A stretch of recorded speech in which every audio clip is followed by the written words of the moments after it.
Last July, in my capacity as the ranking member of the Oversight and Investigation Subcommittee, I wrote to the Inspector General of the Federal Reserve asking for details about how the Fed reviews the Bureau's budget requests prior to approval.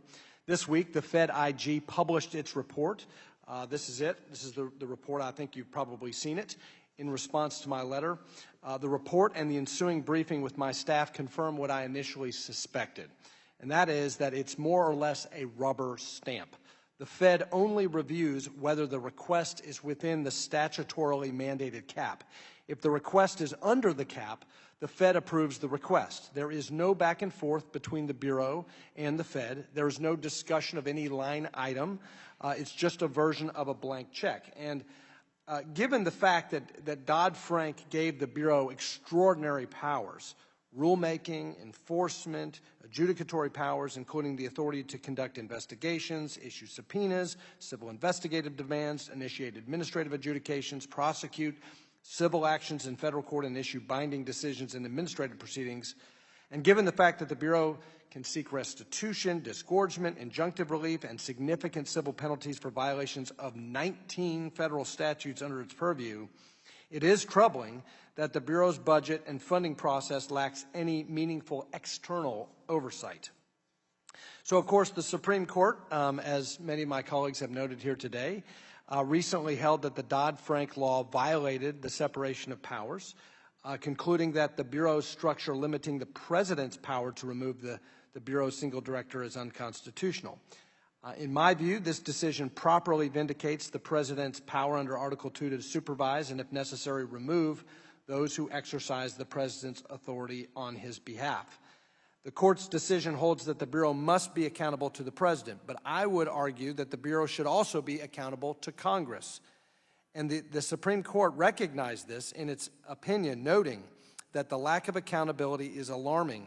And the majority opinion said this, and I'm quoting, "The CFPB's receipt of funds outside the appropriations process further aggravates the agency's threat to presidential control." So there's clearly a lack of accountability at the Fed.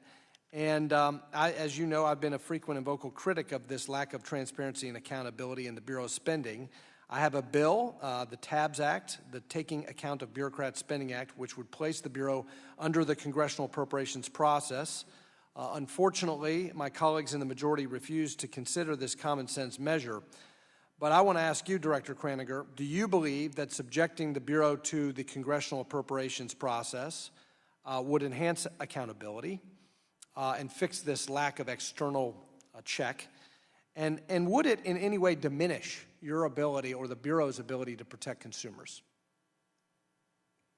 Congressman, I certainly appreciate where you're coming from and asking on this. I definitely respectfully defer to Congress on determining how best to operate this. I do take seriously, of course, the internal controls that I put in place in our budget process and believe I'm accountable for the funds. But and the IG recognized that good work, by the way. The IG recognizes that good work, and that's encouraging. I just think that we shouldn't leave it just to the agency and your leadership. We, as representatives of the American people, we owe it to the taxpayers, I think, to also hold the Bureau accountable as well. Let me ask one final question also about the QM rule and the change to the loan definition, QM loan definition. Can you detail what impacts the rule might have on the portfolio lending market and how might the changes proposed would help struggling borrowers during especially this time? Well, certainly providing that certainty with respect to the patch replacement is part of what we think will be helpful coming out of, hopefully coming out of the pandemic. In addition, in terms of helping struggling borrowers, we did take into account and asked about how this time period should be treated in terms of that consideration and verification of debt and income for borrowers who may have experienced a hardship. So that's also something that will be part of the ultimate rule. So to address that issue that you raised. Thanks for your testimony and your work on